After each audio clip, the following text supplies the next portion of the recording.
Wow, Mr. Johnson, this is really neat stuff. Where did it come from? Well, Billy, it's mine from a long time ago. I was a professional baseball player when I was younger, back when your daddy was your age. Wow, a pro in the major league? Well, not exactly, Billy. You see, back when I played pro ball, there were two separate leagues. For a long time, I just knew him as Judy, a guy I worked with. And then the more I was around him and sort of the lifestyle he lived and the type of character he was, I just really fell in love with the man. I didn't know that much about his baseball career.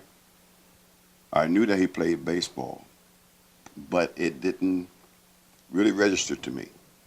He just played baseball until I started going around with him.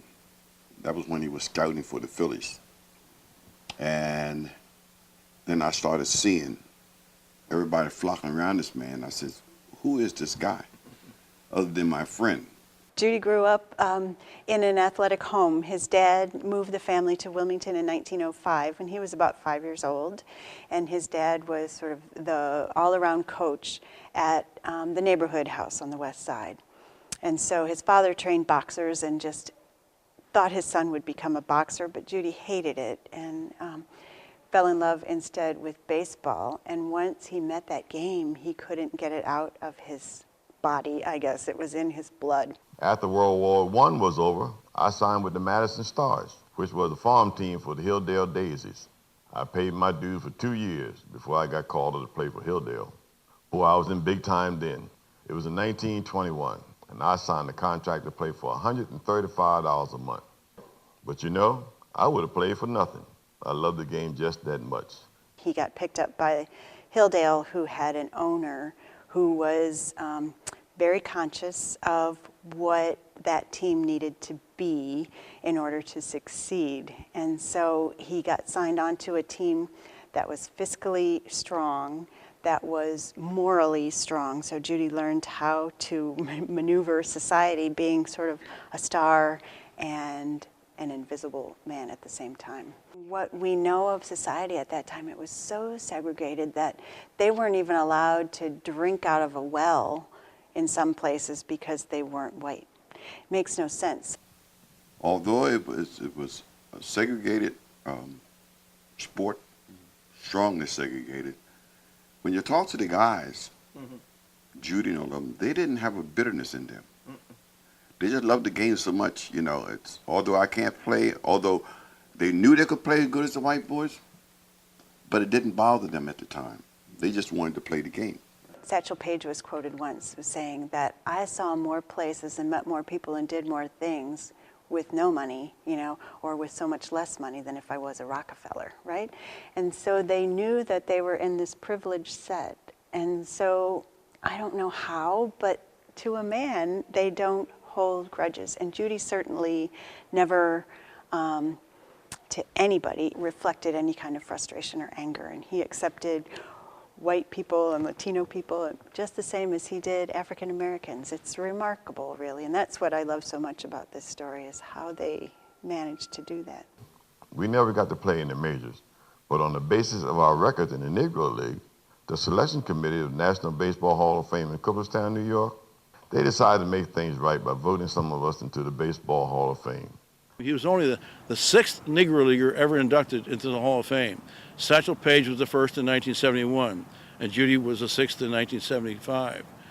And so he finally got his due recognition that way.